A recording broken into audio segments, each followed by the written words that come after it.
Well, of course, I'm not an Arabic speaker, nor do I read Arabic. So I compensated for this when I first tackled the Quran. I read as many commentaries as I could on it, but I also read the Quran in 10 different translations.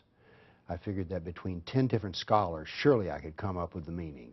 Well, that's interesting. You mentioned that you read the Quran in 10 different translations. Did you find that there were some differences between these translations for a given verse, for instance? Yes.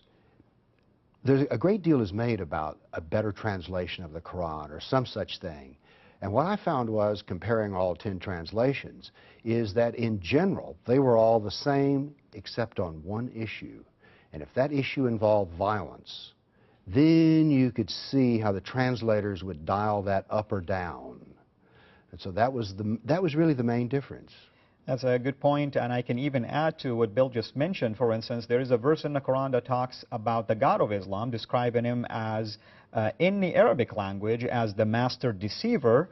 However, when you look at all of the English translations, amazingly, that very terminology has been changed over to a master planner, or master plotter, or schemer. I mean, what was your reaction when you first discovered the actual meaning in the Arabic language, for instance? My eyes got big. I mean, I had never thought in my life of God being a deceiver and a schemer, and particularly one who would plot against me. Why? That's a very interesting thought, and of course, sometimes we are being told that you have to read that particular verse within its context, but when you read it within its context, it actually talks about a plot, and one of which, for instance, a plot from the Romans and the Jews against Jesus, for instance, and the crucifixion of Christ. So there is also within the context the concept of someone basically planning something, and in this case, of course, the God of Islam is being the one who is plotting this whole scheme. Yes, and the other thing that disturbed me when I first read it was I discovered that Allah didn't like me at all. How does that make you feel, for instance, when you found something like that about a God that is supposedly the God of a religion of peace? It was very disturbing. Because I had been raised in the Christian faith, and God was of love. And here was a God who could hate me, who was plotting against me, scheming against me. I actually had this mental image of, you've ever seen an ant farm?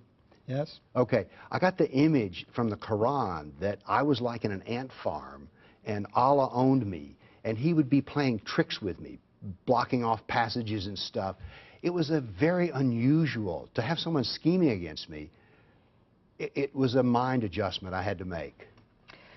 Well, thank you for that insight, Bill. Certainly, this adds to the importance of having a show like this one.